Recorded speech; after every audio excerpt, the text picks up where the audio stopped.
Mohon maaf, Kak. Suara Bapak tidak terdengar, Kak.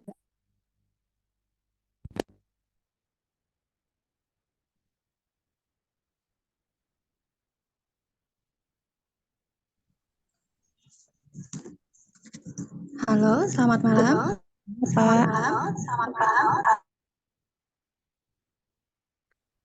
Malam, Kak. Oke, siap. Karena Bapak Ayarulnya sudah datang, saya mulai ya. Assalamualaikum warahmatullahi wabarakatuh. Sebelumnya perkenalkan, saya Niken selaku moderator keperawatan pada malam hari ini. Sebelum dimulai untuk kelasnya, kita berdoa menurut kepercayaan masing-masing. Berdoa dimulai.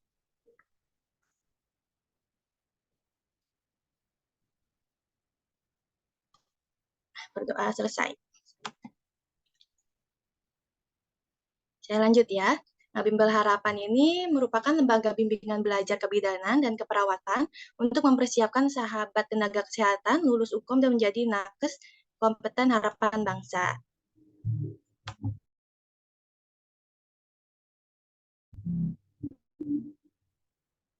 Nah, Bimbel Harapan ini meningkatkan kualitas kesehatan Indonesia berada pada tangan bidan dan perawat kompeten di seluruh Indonesia ya kakak-kakak sekalian.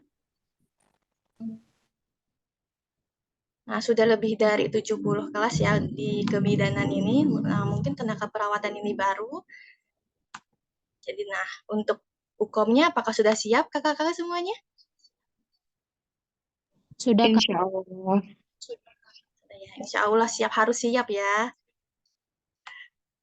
Nah, lingkup keilmuan perawatan ini yang pertama ada KMB sebanyak 25-37%, kemudian ada keperawatan maternitas, keperawatan anak, keperawatan jiwa, keperawatan keluarga, keperawatan gerontik, keperawatan manajemen, kegawat daruratan dan manajemen bencana, kemudian keperawatan komunitas. Nah, ini kita next aja ya.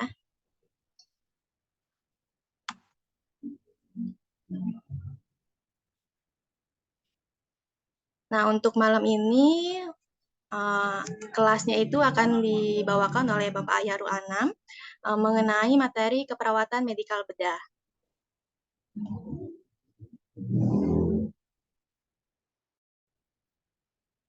Nah, saya jelaskan sedikit ya kakak-kakak sekalian di sini mengenai pengajar kami hari ini, pengajar kita, Bapak Ayarul Anam, SKEP Nurse MKEP.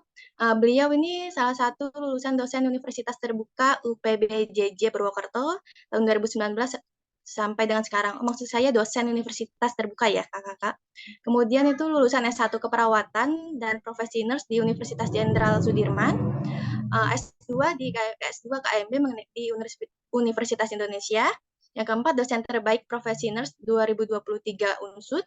Kemudian buku yang telah diterbitkan itu salah satunya kardiovaskular dalam asuhan keperawatan medikal bedah dengan pendekatan mind mapping, SDKI, SLKI, dan SIKI. Nah, untuk rundown acaranya, mungkin karena sudah agak malam ya, jadi kayak pembukaan sebentar, kemudian langsung lanjut ke pembahasan soal. Nah, jika ada pertanyaan atau apapun yang ingin diskusi, bisa langsung saja ya. Kemudian untuk peraturan kelasnya itu, nama peserta harus sesuai dengan yang tertera pada saat pendaftaran. Jika tidak sesuai, peserta akan di-remove dari ruangan. Yang kedua, setiap peserta hanya boleh menggunakan satu akun. Peserta dapat bertanya melalui kolom chat dengan menggunakan format nama, institusi, atau pertanyaan. Atau jika ingin bertanya, bisa langsung open mic ya. Kemudian pengajar akan menjawab Q&A secara langsung saat break atau melalui grup WA tergantung dengan preferensi pengajarnya. Nah, peserta dihimbau untuk menjawab soal-soal yang dibahas itu melalui polling. Nanti pollingnya akan saya sediakan ya. Oke. Selanjutnya kepada Pak Ahyarul, apakah sudah siap, Pak?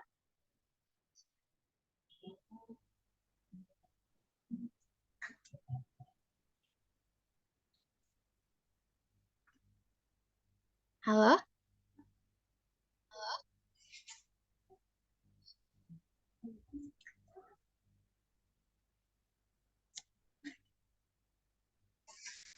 Halo, Bapak? Suaranya tidak terdengar, Pak. Mohon maaf. Coba kalau saya nggak pakai mic atau headset. Ini terdengar apa enggak, Kak? Terdengar, Pak, terdengar.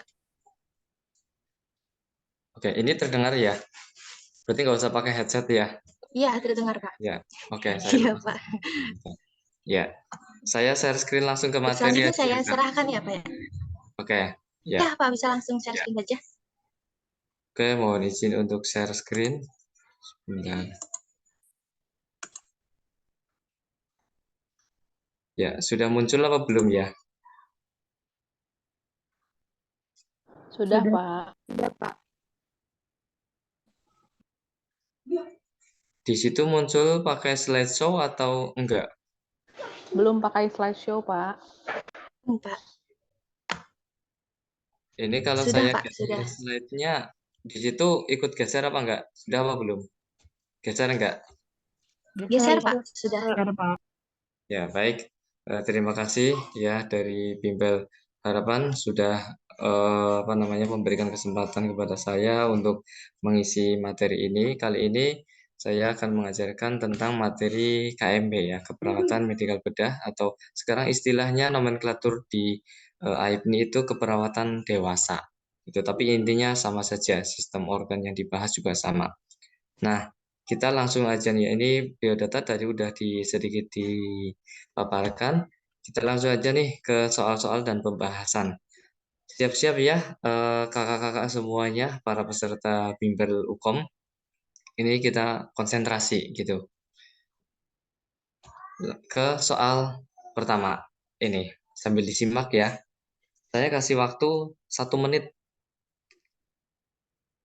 sampai menjawab kalian.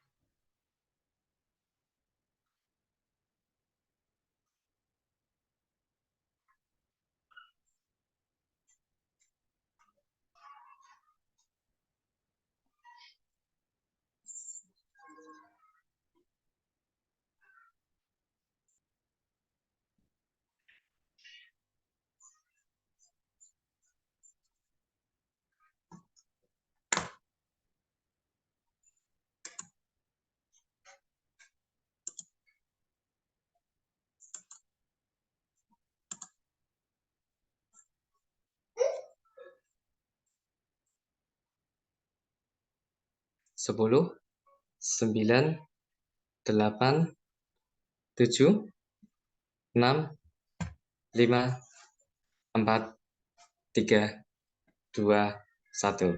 Oke. Nah, itu bunyi tutut. Wah, ini ada anti-telpon ini tampilan di layar. Ini untuk Bisa jawaban. diisi ya, kakak-kakak. Bisa diisi di pollingnya.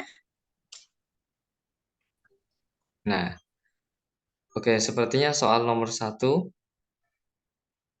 udah 100% ini.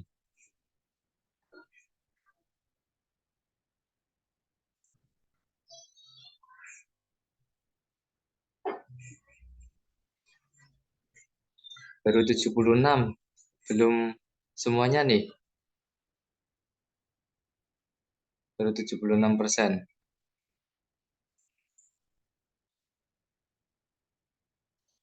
Oke, gimana Kak? Langsung kita bahas saja soalnya.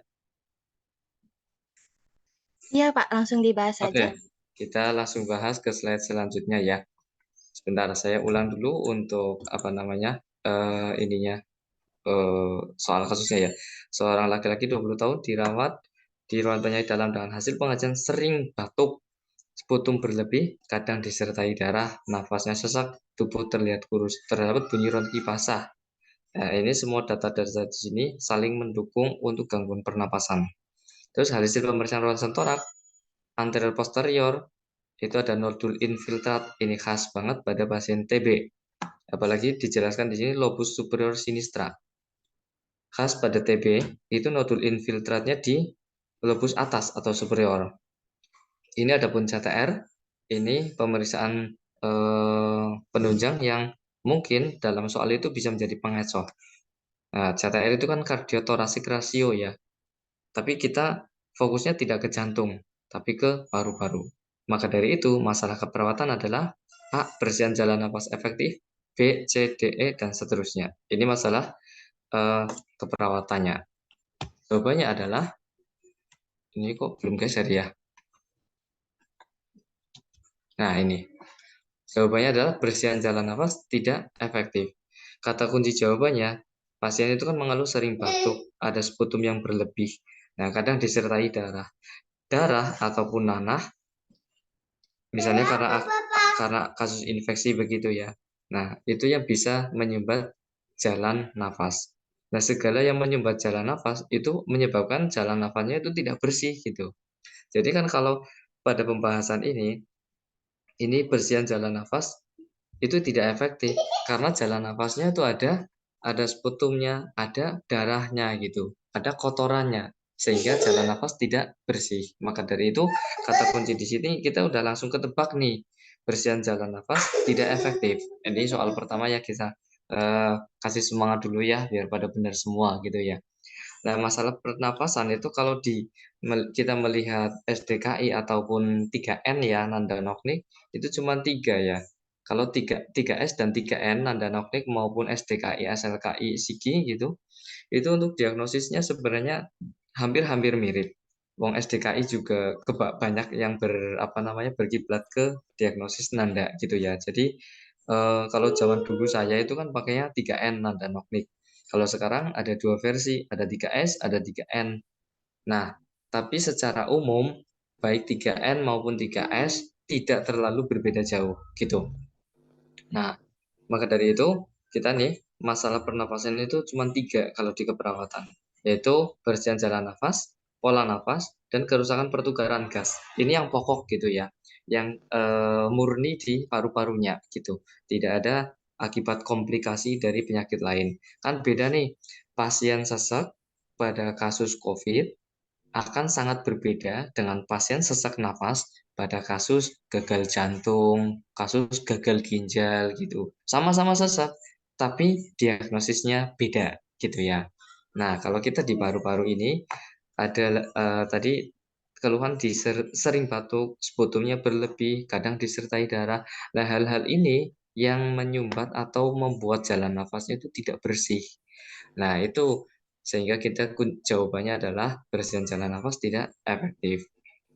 Nah, bagaimana untuk membedakan dengan diagnosis yang lainnya, yaitu pola nafas dan kerusakan pertukaran gas? Nah, teman-teman bisa melihat kata kuncinya yaitu di definisi. Jadi kalau kita ada perdebatan atau pertentangan tentang diagnosis, itu kita kembalikan kepada definisi. Baik menggunakan 3S maupun 3N, kita baca definisinya.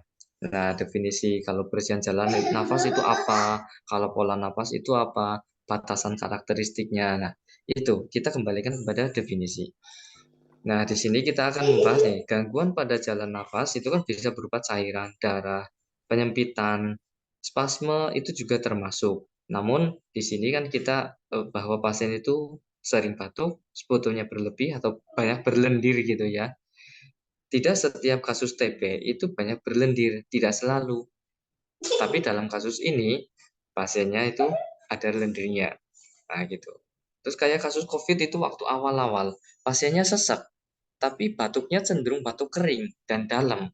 Enggak banyak lendirnya. Itu keluhan-keluhan pasien COVID waktu awal-awal itu.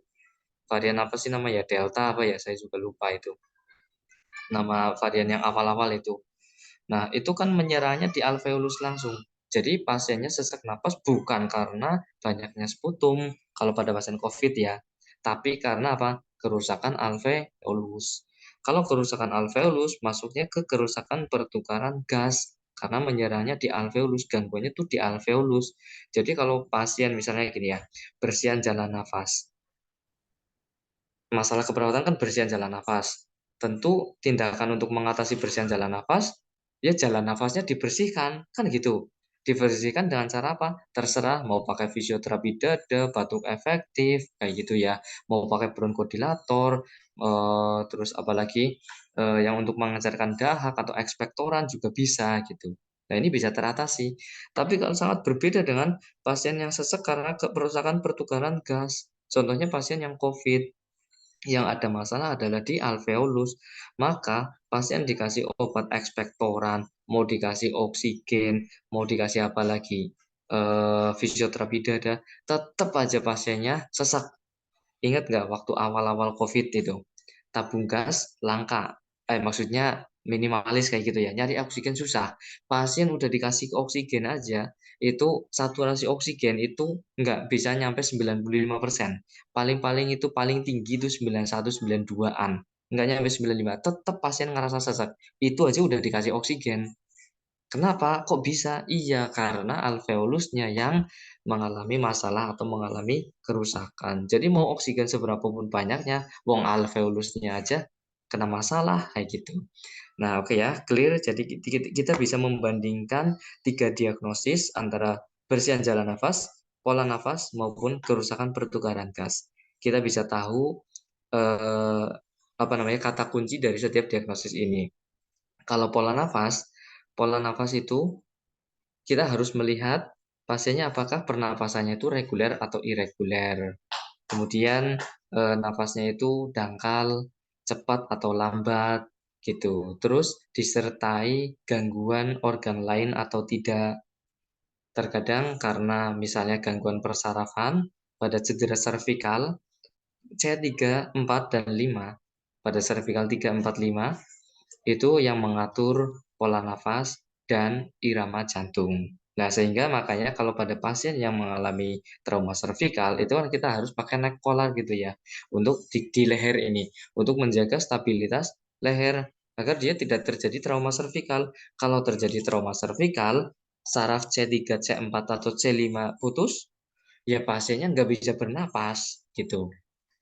Terus contoh lain lagi, kalau pola nafas, dia itu apa namanya, tanda gejala yang khasnya adalah dia pernapasannya irreguler, tidak teratur, atau pernapasannya cepat, cepat dan dangkal, gitu kayak orang ngos-ngosan gitu ya.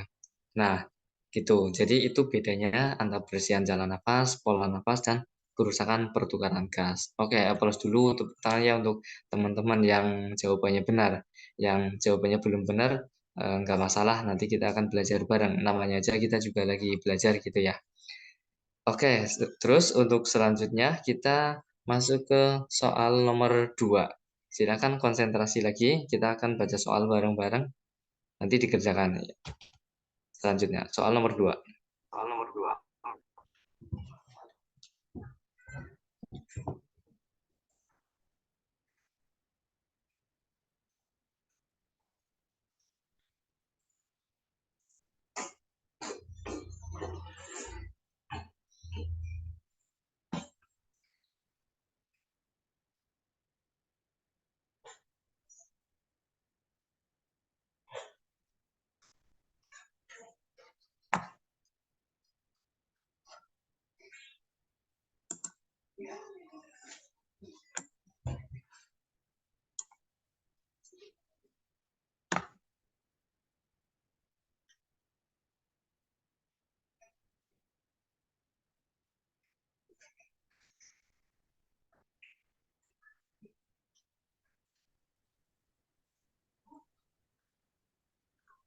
5, 4, 3, 2, 1. Oke. Ya, waktu selesai kita akan bahas. Mungkin kita nunggu polling kali ya.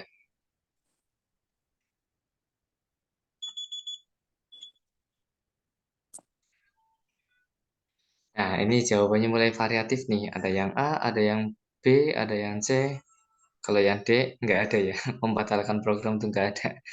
Yang E ada juga ya. Oke, kita akan bahas ya. Nih.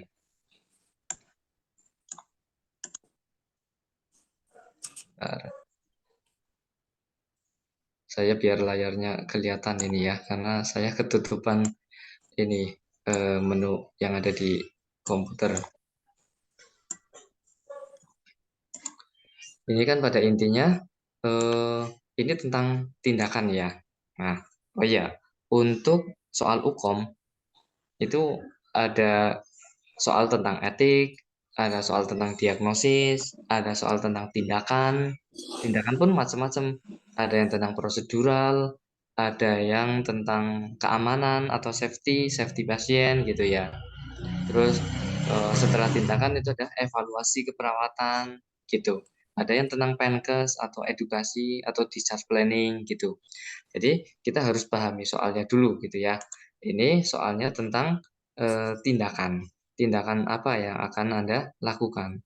Ini disuruh ngumpulin urin 24 jam kan ya. Dimulai dari jam 6 pagi. Malahan eh,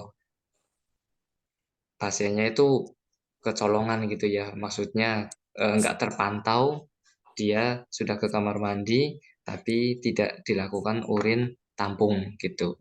Maka jawabannya adalah saya next, belum ya.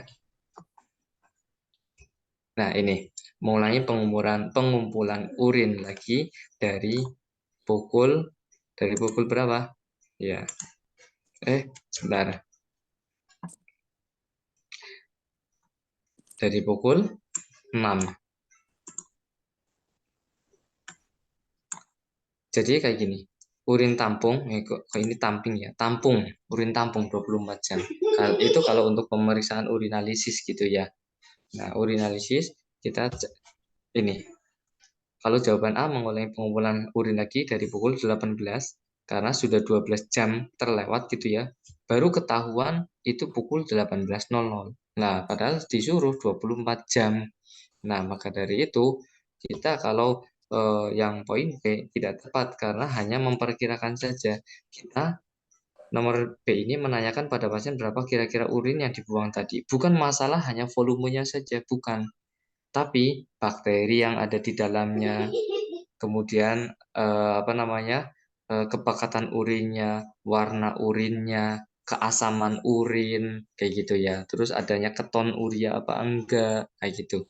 Itu hal-hal yang perlu dianalisis dalam urinalisis. Jadi tidak hanya semata-mata hanya volumenya saja. Lalu kalau misalnya kita nanya gitu ya, pasiennya, oh kira-kira tadi segelas, lalu kita mencatatnya 200 cc gitu ya. Bukan itu yang dimaksud. Tapi kalau dalam pemeriksaan urinalisis itu banyak banget dari keasaman, dari kepekatan, warna, bau, kayak gitu ya. Terus volume juga berpengaruh, bakteri dalam urin, keton dalam urin, terus apalagi gula, kayak gitu ya. Gula dalam urin juga sangat memungkinkan gitu. Terus nomor C mengulangi pengumpulan urin lagi esok harinya. Kalau nunggu besok itu kelamaan. Nanti yang ada tuh ya pasti perawatnya tuh dimarah-marahin kayak gitu sama katimnya atau karunya sama dokternya juga gitu. Nah, jadi kalau ngumpulin urin lagi besoknya itu udah ngabisin banyak waktu. Padahal dokternya itu akan segera visit hanya di hari itu. Kadang kan dokter visit itu tidak setiap hari. Dokter tahunya visit itu hasilnya sudah ada kayak gitu. Jadi kalau nunggu besok lagi, lah makin kelamaan kayak gitu. Terus yang D, membatalkan program pemeriksaan urin 24 jam. Nah, kalau dibatalkan nantinya jelas nggak tahu hasilnya ya. Yang nomor D, poin D itu sangat tidak relevan. Terus yang poin E mengajarkan pasien untuk banyak minum. Ini tidak menyelesaikan masalah. Karena menganjurkan pasien banyak minum itu nanti hanya akan meningkatkan volume urin. Hanya akan meningkatkan volume urin, tapi tidak serta-merta mencerminkan itu adanya bakteri dalam urin, terus apalagi keasaman urin, eh, berat jenis urinnya, warna urinnya, kayak gitu. Nah, belum belum ini juga belum cocok juga nanti kalau misalnya pasien ternyata ada pembatasan minum.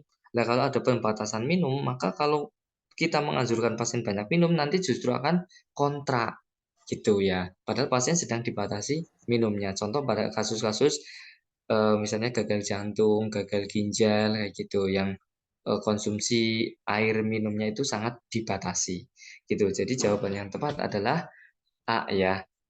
Suruh diulangi lagi pengumpulan sejak ketahuan dia itu buang air kecil yang tidak terpantau gitu. Jadi kita kasih edukasi juga ke pasien dan keluarganya bahwa ini urin tampung itu harus dilakukan 24 jam. Seberapapun volumenya, apapun kondisinya, meskipun misalnya pasien nggak bisa pipis di apa namanya pispot gitu ya. Tapi tetap itu harus karena itu akan menjadi sampel gitu ya.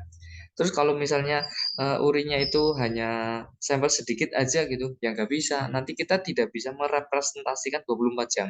Misalnya dalam hal volume gitu ya, atau kepekatan urin.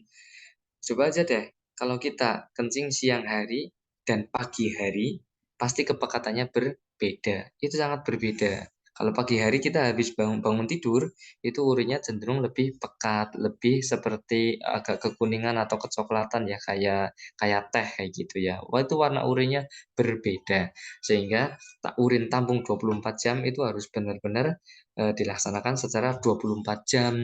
Karena untuk merepresentasikan metabolisme ginjal selama 1 hari penuh full gitu ya. Oke, itu udah ketahuan jawabannya. Selanjutnya kita akan berlanjut ke nomor 3. Ya, siap-siap. Sebentar, saya setting waktu dulu.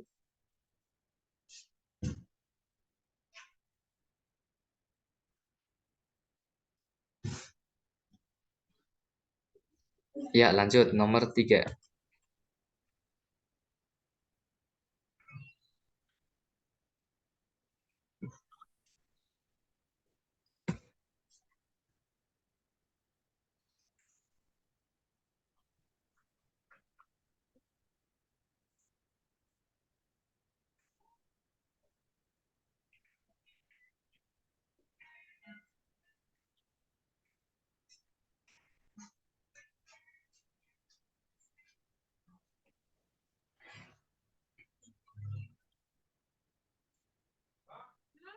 Sepuluh, 9, 8, 7, 6, 5, 4, 3, 2, 1.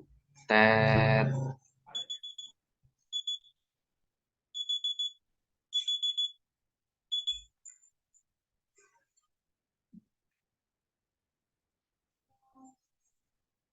Wah, ternyata macam-macam ya jawabannya.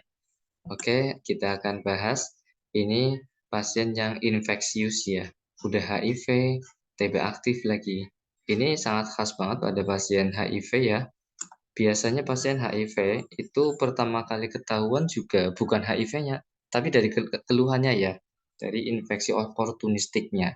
Contohnya diare berkepanjangan, nggak sembuh-sembuh sampai seminggu 2 minggu diare, terus TB juga gitu ya.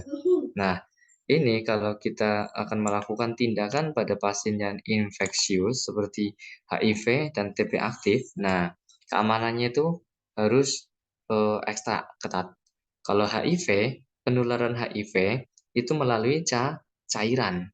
Nah, ini akan kita di pembahasannya di slide berikutnya nih. Belum muncul ya? Enggak geser ya.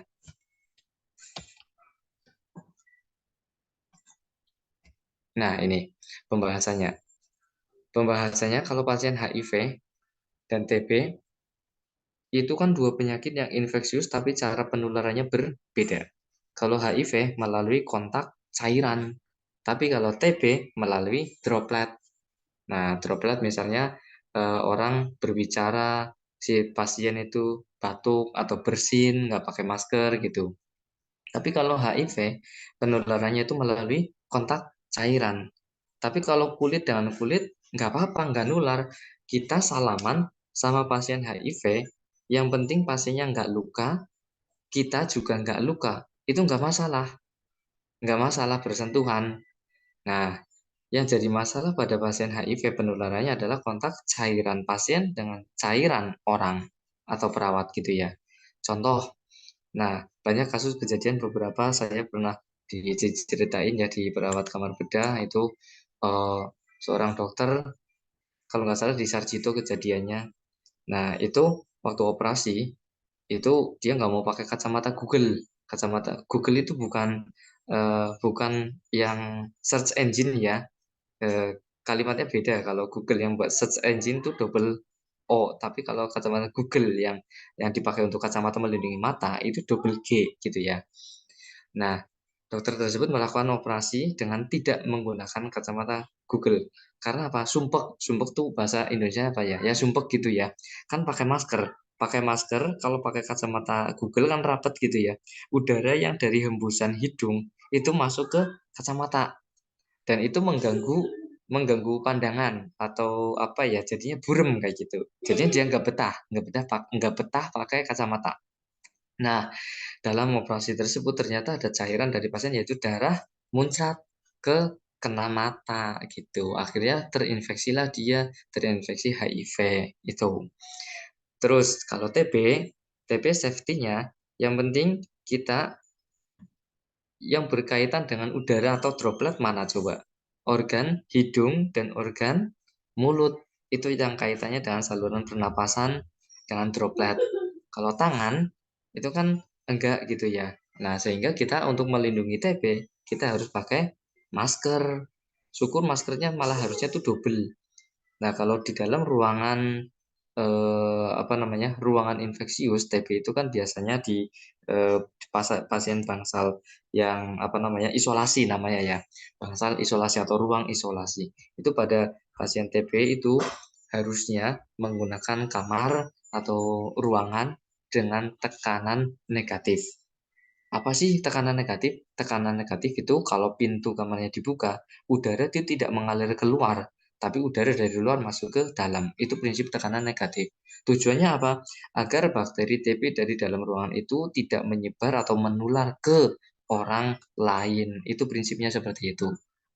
Nah, maka dari itu kita harus melindungi ini kacamata Google tadi ya, sama hidung, masker itu untuk melindungi dari TB. Nah, kemudian kulit dan kaki eh, itu untuk melindungi dari HIV. Kaki, ya dikhawatirkan kita entah menginjak apa yang membuat kaki kita menjadi luka, gitu ya. Atau ada cairan, misalnya cairan pasien yang dari drainase ya, drainase ataupun cairan urin yang menetes yang di bawah, gitu. Itu untuk melindungi kita, gitu ya. Lagi pula dalam keadaan normal secara wajar orang bekerja juga menggunakan alas kaki ya, baik sepatu kets maupun eh, sepatu kerja apapun gitulah bentuknya gitu. Nah, maka dari itu kita yang standar itu harus melindungi kedua penyakit ini. Tidak boleh hanya salah satunya saja. Misalnya, yang paling bahaya kan HIV-nya. Sehingga orang itu menggunakan handscoon yang sampai ke ini. Kalau untuk HIV itu sampai ke siku gitu ya. Itu standar universal precaution-nya. Tapi kenyataan di lapangan seringkali perawat itu hanya menggunakan sarung tangan yang sampai ke pergelangan tangan saja. Harusnya didobel yang sampai ke siku kayak gitu ya, yang panjang, sarung tangan yang panjang. Dan kalau pada pasien HIV itu kita tetap sarung tangannya double, double sarung tangannya, jangan cuma satu, tapi double gitu ya. Dan kita juga jangan jangan gegabah, pasiennya nggak ada lukanya, saya juga nggak ada luka. Jangan seperti itu. Ini masalah universal precaution. Kita nggak tahu apa yang akan terjadi gitu. Gitu ya. Jadi dari pembahasan ini kita tahu kunci jawabannya. Ini kliknya mana ya? Sebentar. Nah, kita kunci jawabannya adalah yang paling tepat. Yang paling tepat, yang paling lengkap gitu. Topi operasi atau penutup kepala gitu ya. Tidak harus topi operasi. Sorry, maaf ini saya bahasanya topi operasi ya, semacam topi atau penutup kepala ya. Karena kalau topi operasi itu khawatirnya kalian mendefinisikan ini hanya dipakai di kamar bedah. Tidak gitu. Jadi penutup kepala kayak kalau di hotel itu kan dapat itu ya, pasta gigi, sabu, terus penutup kepala itu penutup rambut yang seperti itu. Gitu ya. Terus kemudian kacamata Google, ini saya penulisannya salah nih. Harusnya G-nya yang 2. Nah, karena otomatisasi gitu ya. Google G-nya yang 2, bukan O-nya yang 2. Kacamata Google itu yang menutup full sampai mata sampai ke pinggirnya gitu. Terus sarung tangan double, gown dan masker.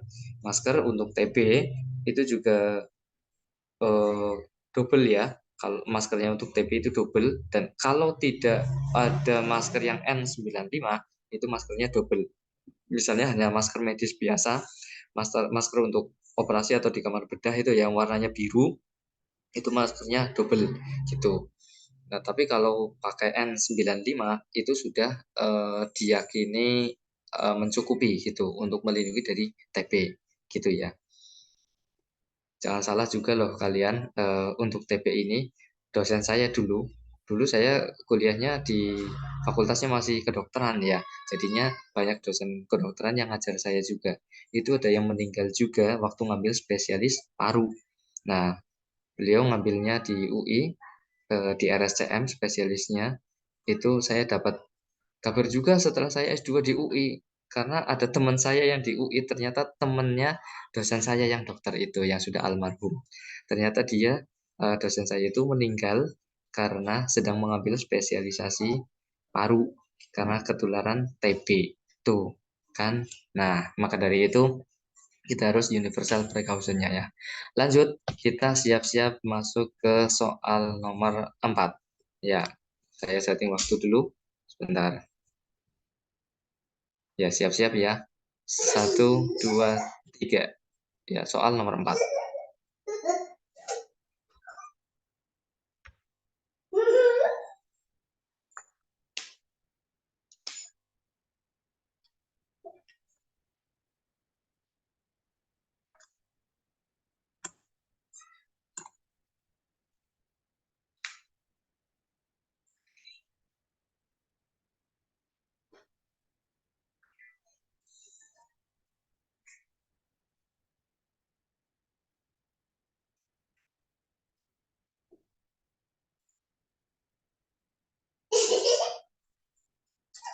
Lima, 4, 3, 2, 1.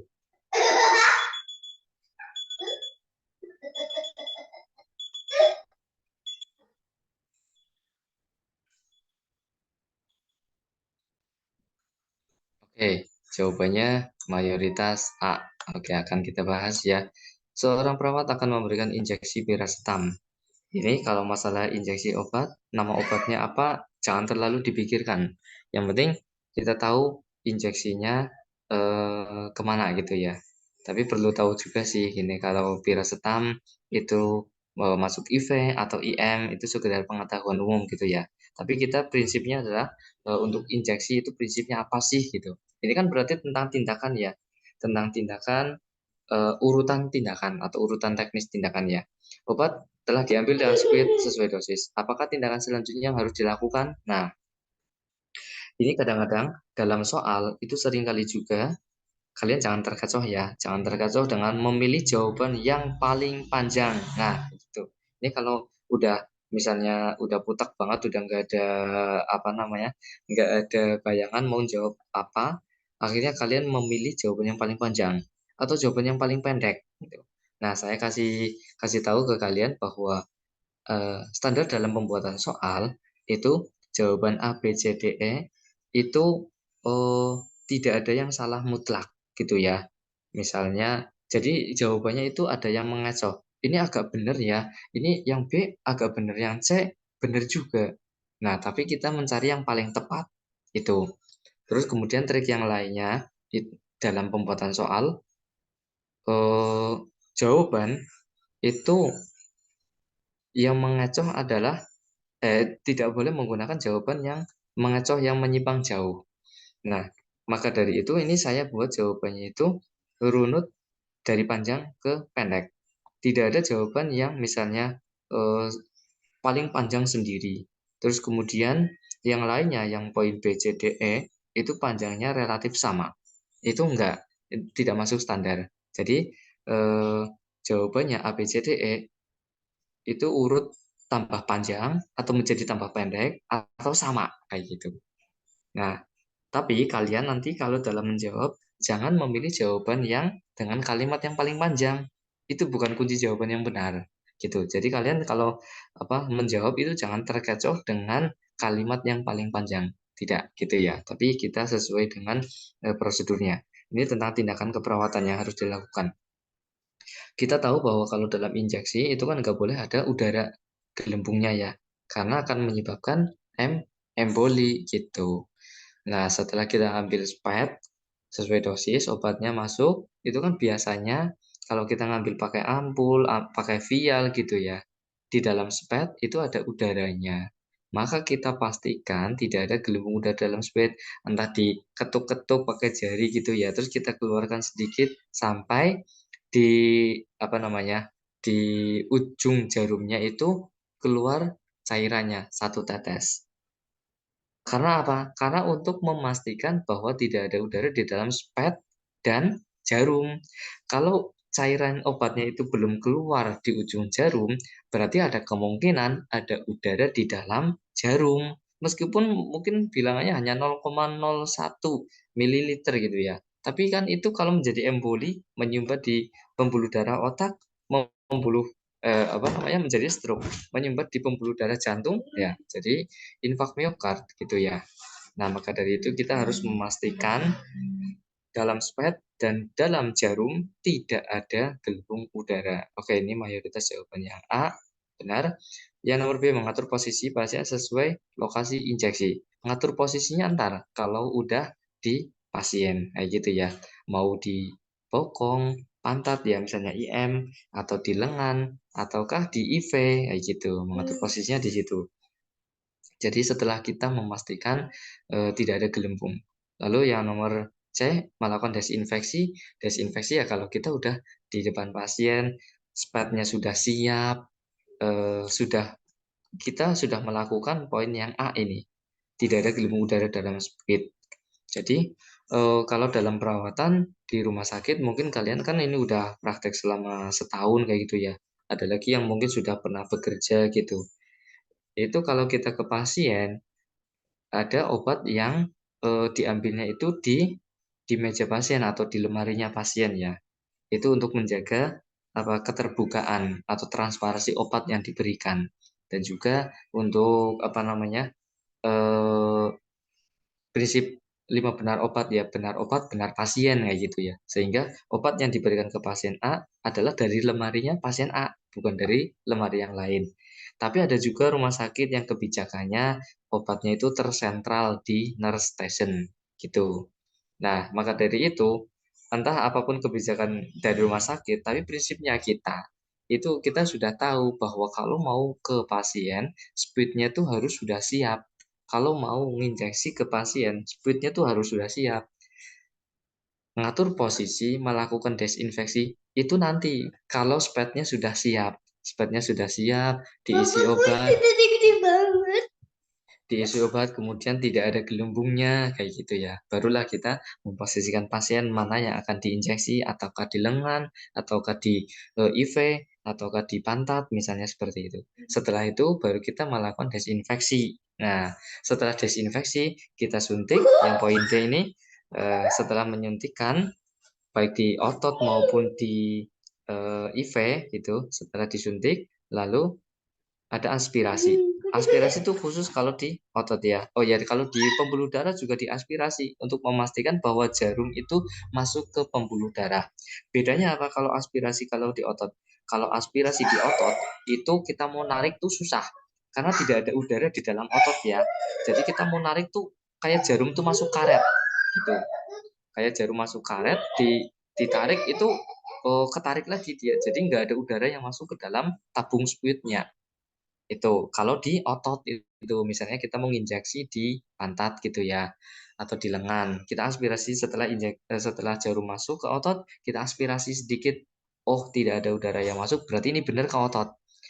Nah, kalau di pembuluh darah atau IV, intravena, begitu kita jarumnya masuk ke pembuluh darah, kita aspirasi, oh ada darah yang masuk. Kalau ada darah yang masuk, berarti benar itu masuk ke IV. Kadang ada mahasiswa yang kebablas kalau dalam menginjeksi IV ya. Jadi begini, jarum sudah masuk ke intravaskuler, namun sama mahasiswa tersebut tetap dilanjutkan sehingga sampai nembus ke bawah IV-nya atau vaskulernya. Nah, sehingga waktu diaspirasi tidak ada darah yang masuk ke dalam spet. Nah, ini ketahuan karena apa? Karena jarumnya itu menembus vaskuler sehingga malah masuk ke otot. Nah, ini menjadi salah gitu ya. Berarti kita harus tarik lagi jarumnya dan dimasukkan ke dalam vaskuler. Nah, itu bedanya kalau aspirasi fluid pada injeksi otot dan injeksi vaskuler. Kalau injeksi otot tidak ada udara, kalau injeksi di IV kita tarik ada darah yang masuk. Itu menandakan sudah masuk pembuluh darah gitu ya. Oke. Pembahasannya tadi di sini. Nih, kita bisa baca ya. Tidak boleh ada udara di dalam injeksi karena dapat menyebabkan emboli. Jadi kalau emboli gelembung udaranya tuh ya. Kalau gelembung udara itu nanti kan pembuluh darah makin jauh dari jantung itu makin kecil. Maka dari itu dia akan menyumbat di tempat yang pembuluh darahnya kecil gitu. Nah, sehingga kalau sebelum melakukan injeksi pastikan tidak ada udara di dalam spet dan jarum gitu ya. Nah, keamanan ini meliputi sterilitas, jumlah, dosis, terapi, dan tidak ada udara dalam spet. Jadi tidak ada udara dalam spet termasuk safety, keamanan pasien. Nah, keamanan pasien yang include di dalam suatu tindakan gitu ya. Oke, itu soal nomor 4. Selanjutnya kita akan lanjut ke soal nomor 5 ya. Siap-siap ini udah jam 9 kurang ya. Siap-siap untuk soal nomor 5. Klik. Oh, belum jalan ya. Sebentar. Nah, ya, soal nomor 5. Silakan.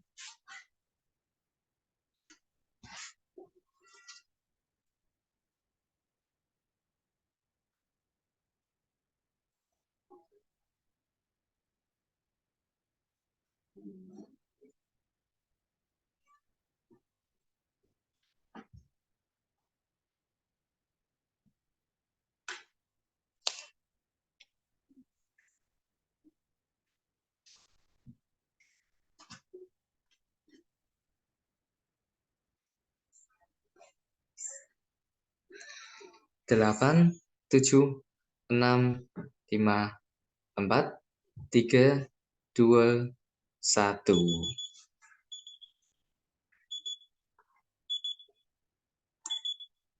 Oke.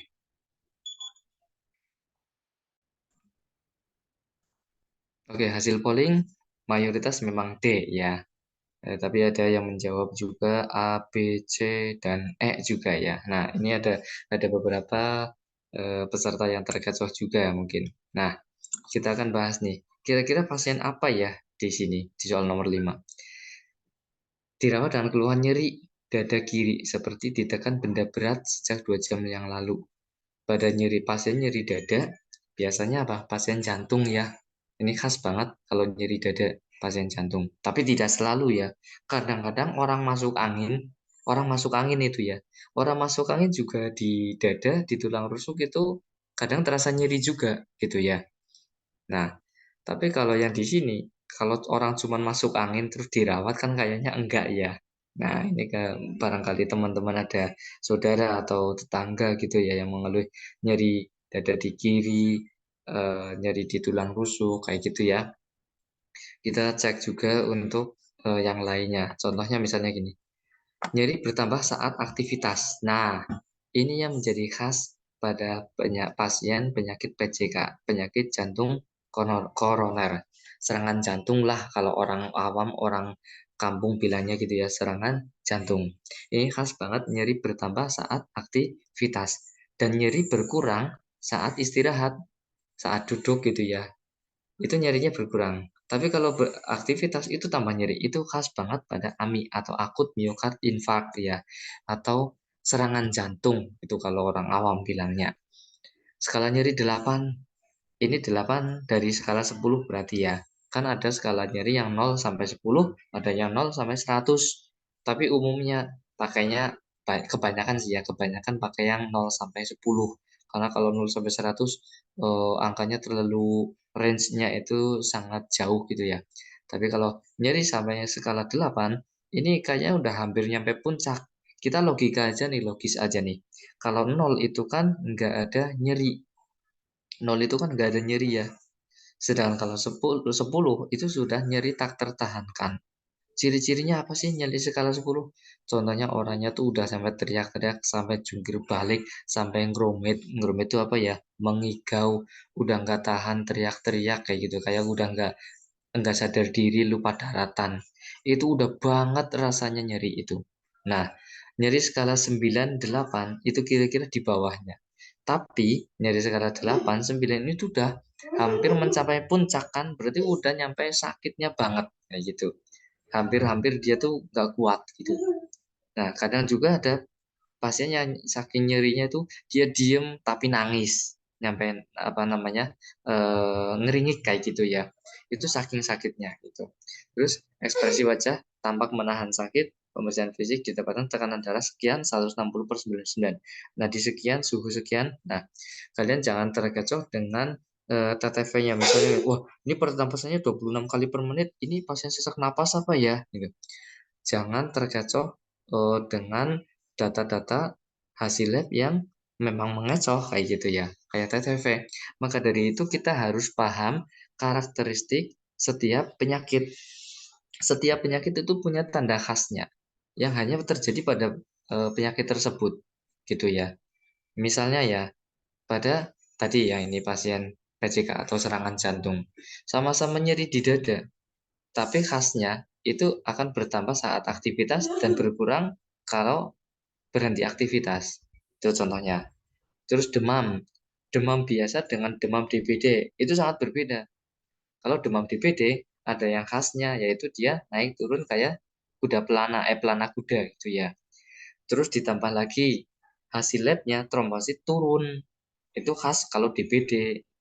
Nah, beda sama nyeri, apa namanya, hipertermia atau demam cuman karena kehujanan gitu ya. Jadi kita harus paham juga tanda dan gejala serta hasil lab yang khas pada setiap penyakit.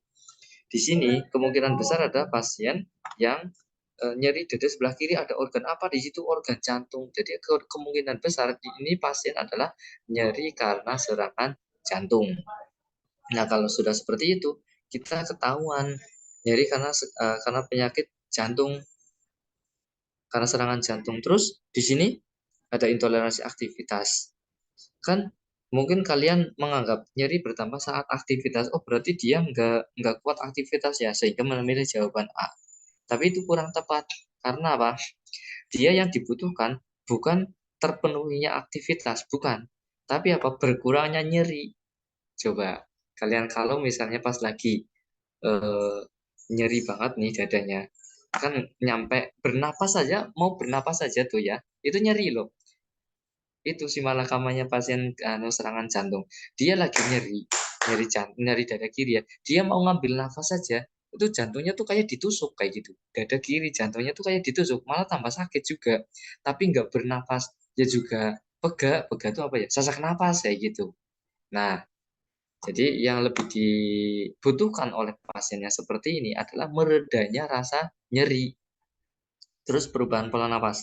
Kalau masalah pola napas, ini kan pernapasan 26 kali per menit. Ini bukan menjadi masalah yang utama. Adanya pernapasan yang meningkat itu karena imbas dari nyeri yang nyeri yang parah, itu serangan nyerinya gitu. Jadi dia ngambil nafasnya itu pendek-pendek. Ini khas banget pada pasien serangan jantung. Karena kalau dia ngambil nafasnya panjang, itu dia makin tambah nyeri, tambah sakit, tambah kayak ketusuk kayak gitu. Terus nomor C, penurunan curah jantung. Penurunan curah jantung eh, tidak muncul di sini. Mungkin kalau kalian melihat tekanan darah, ini hanya peningkatan tekanan darah, tapi tidak menjamin adanya penurunan curah jantung. Terus nyeri. Nyeri ini menjadi kata kunci ya. Dia skala nyeri 8. Ada juga beberapa kasus yang menyebutkan skala nyeri, tapi mungkin skala nyeri cuma 2 atau skala nyeri 3. Nah, kita ambil logika saja. Kalau skala nyeri 2, 3, 4 itu masih nyeri skala ringan, sedang gitu ya. Itu masih bisa diatasi oleh pasien sendiri. Pasien masih bertoleransi atau adaptasi. Nyeri pasca operasi misalnya, kalau dia masih bisa menahan, dia yang nggak akan teriak-teriak kayak gitu. Nah, jadi kita ketahuan ya, kalau pasien paling-paling nyeri skala 2, 3, 4, kemungkinan besar pasien itu masih bisa tahan, nggak akan teriak-teriak kayak gitu. Dan ya wajar gitu ya. Wong namanya sakit ya pasti ada nyerinya. Tapi itu kalau skala 2, 3, 4 itu tidak harus segera diatasi. Karena juga nggak terlalu menyebabkan kematian juga. Tapi yang ini nyerinya di dada kiri, di jantung. Udah skala 8 lagi. Ini menyebabkan kematian. Kematiannya bukan karena nyerinya, tapi karena serangan jantungnya itu yang dimanifestasikan dengan nyeri skala 8. Gitu ya. Nah, terus kemudian perubahan perfusi jaringan. Perfusi jaringan mungkin kalian akan terkecoh dengan wajah pucat dan akral dingin ini. Namun sekali lagi, dalam penentuan diagnosis keperawatan, kalau kita melihat hierarki Maslow itu harus mengikuti segitiga hierarki Maslow ya. Yang paling bawah adalah kebutuhan fisiologis. Kebutuhan fisiologis itu yang harus dipenuhi, yang kalau orang tidak dipenuhi maka dia tidak akan hidup gitu ya. Contohnya apa? Contohnya aman, nyaman, oksigenasi atau pernapasan ya, makan, minum, istirahat, terus BAB, BAK gitu. Itu kebutuhan-kebutuhan fisiologis. Coba aja kalau misalnya begini, orang bisa makan tapi nggak bisa BAB, masalah apa enggak? Ya tentu jadi masalah. Berarti itu kebutuhan fisiologis gitu. Nah, terus di sini dalam poin jawaban A, B, C, D, E itu sama-sama juga dalam level kebutuhan fisiologis. Napas, curah jantung, nyeri, sama-sama kebutuhan fisiologis juga semuanya nih. Lalu mana yang paling utama? Yang paling utama adalah yang paling mengancam nyawa. Apakah nyeri di sini mengancam nyawa? Iya, nyeri di sini mengancam nyawa. Kalau di kasus ini loh ya. Kalau di kasus yang lain mungkin saja tidak. Misalnya pasien post operasi fraktur gitu ya. Post operasi fraktur, obat biusnya udah habis lah, dikatakan udah habis. Misalnya operasi siang, malam-malamnya dia teriak-teriak kayak itu karena kesakitan. Nah, nyerinya itu yang seperti itu tidak menyebabkan kematian ya, eh, karena nyerinya itu memang ya post operasi sudah sudah stabil dan tidak mengancam nyawa gitu. Itu nyeri yang tidak mengancam nyawa. Namun ya nyeri yang seperti itu tetap diatasi.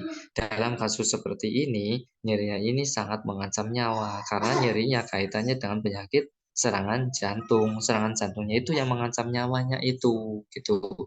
Coba gimana kalau jantungnya berhenti, cardiac arrest gitu ya. Nah, itu kan jadi mati pasiennya. Nah, serangan jantungnya ini yang dimanifestasikan dengan skala nyeri nyampe 8. Kan pasien datang tuh, aduh saya mengeluh nyeri. Kan nggak bilang dia, aku lagi serangan jantung. Kayak gitu kan enggak gitu ya. Tapi pasien mengeluh nyeri di dada sebelah kiri gitu ya. Jadi yang harus diatasi adalah nyerinya dulu. Nah kalau pada pasien di serangan jantung itu ada istilahnya untuk mengatasinya ya, MONA. Morfin, O-nya itu oksigen, N-nya nitrit, A-nya aspirin. Nah, morfin ini obat analgesik narkotik ya, untuk mengurangi nyeri gitu. Jadi dari sinilah dari MONA itu ketahuan M-nya morfin untuk mengatasi nyeri. Yang pertama diatasi adalah nyerinya dulu. Karena apa? Kalau pasien nyerinya reda, maka dia akan mudah untuk mengambil nafas. Untuk bernafasnya itu mudah. Nah, sehingga nanti otot jantung itu tetap terpenuhi kebutuhan oksigenasinya gitu. Nah, sehingga kan dia ketolong kayak gitu ya. Setelah morfin baru ditambahlah dia oksigen. Kalau misalnya dibalik, dikasih oksigen dulu, baru dikasih morfin. Ya percuma, pasien dikasih oksigen, tapi dia dalam bernafas saja mengalami keluhan. Dia tetap milih nggak ngambil nafas. Dia memilih nahan nafas. Atau nafasnya cuma pendek-pendek. Karena mau ngambil nafas juga sesak, sakit rasanya di jantungnya itu seperti tertusuk-tusuk. Ada juga yang merasa seperti tertindih benda berat gitu ya. Masing-masing orang pengalaman mengalami serangan jantung itu beda-beda. Tapi secara umum pasti mereka mengeluh nyeri gitu ya. Gitu. Nah, jadi kunci jawabannya adalah tentang nyerinya ini.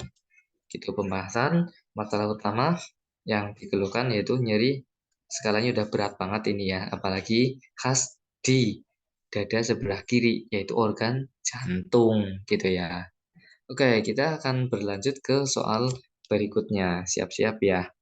Nah, kita konsentrasi. Sebentar saya buka timer dulu. Ya, soal nomor 6. Silakan.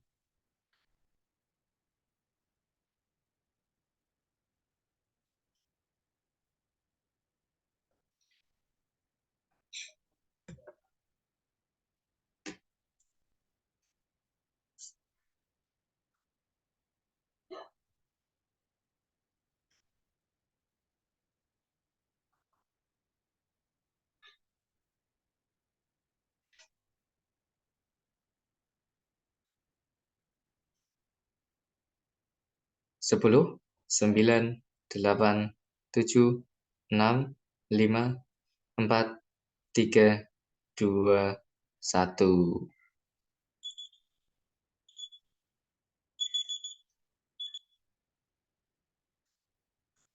Oke, kita bahas ya. Jawabannya mayoritas apa ya? Mayoritas E. Tindakan huknah. Tapi ada juga yang jawab A, B, C, D ya.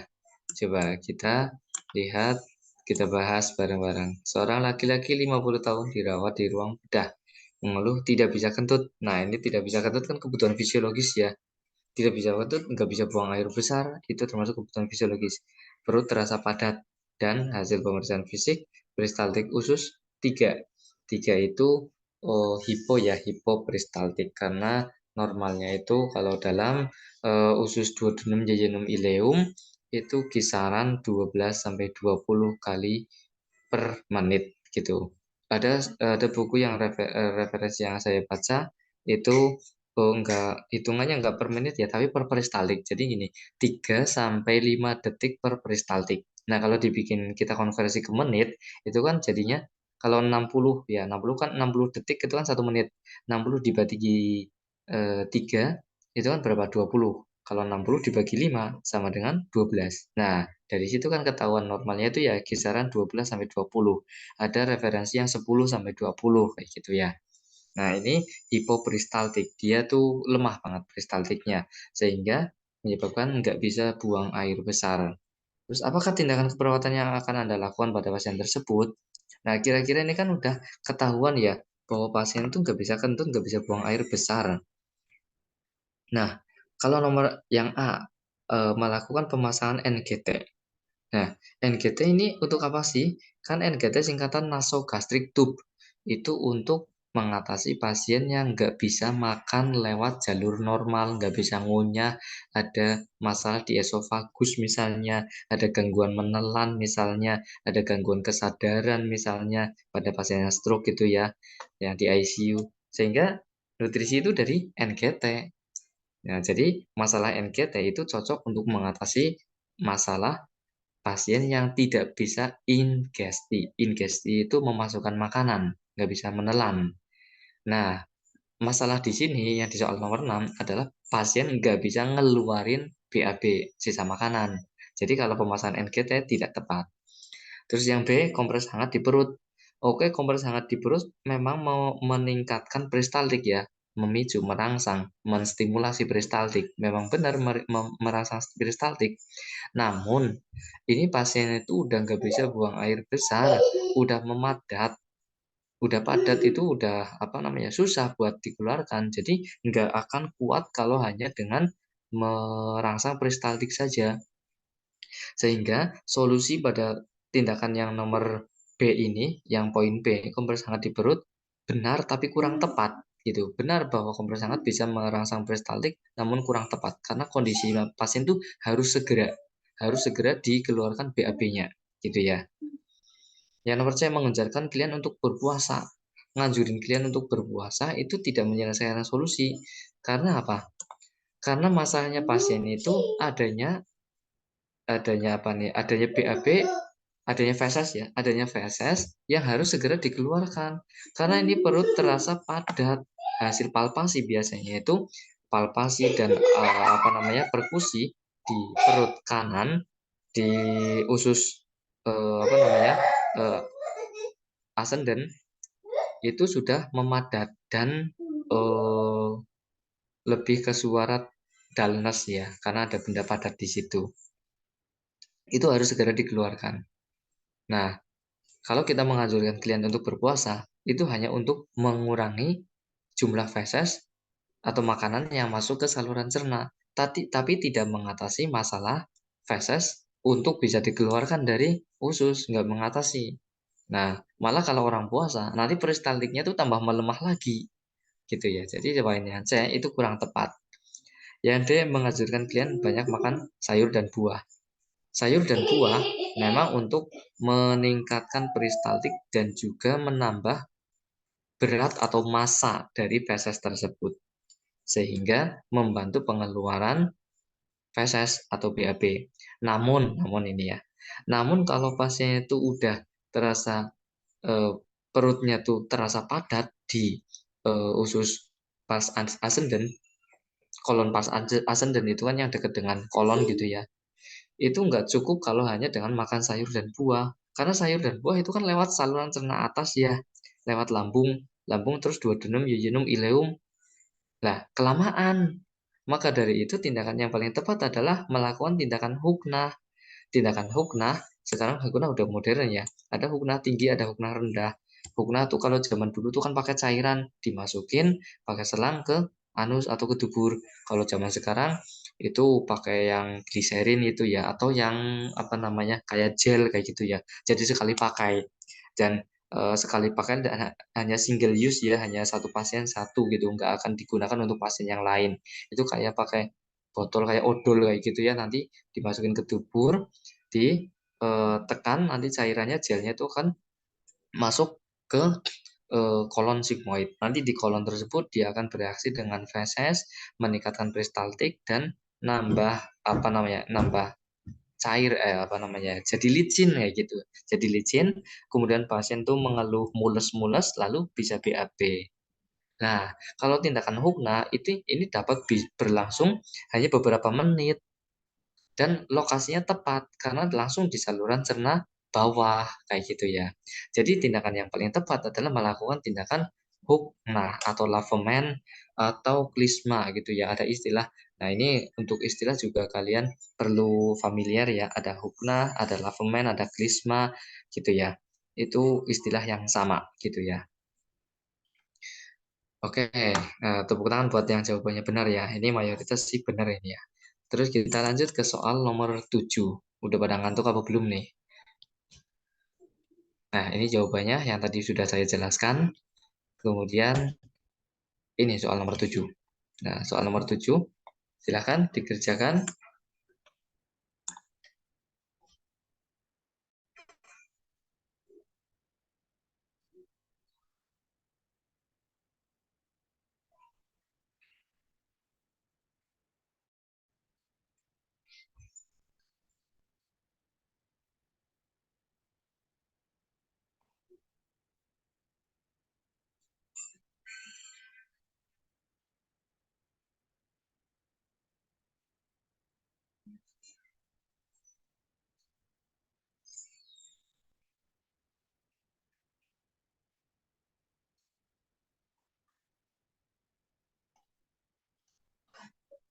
Lima, 4, 3, 2, 1.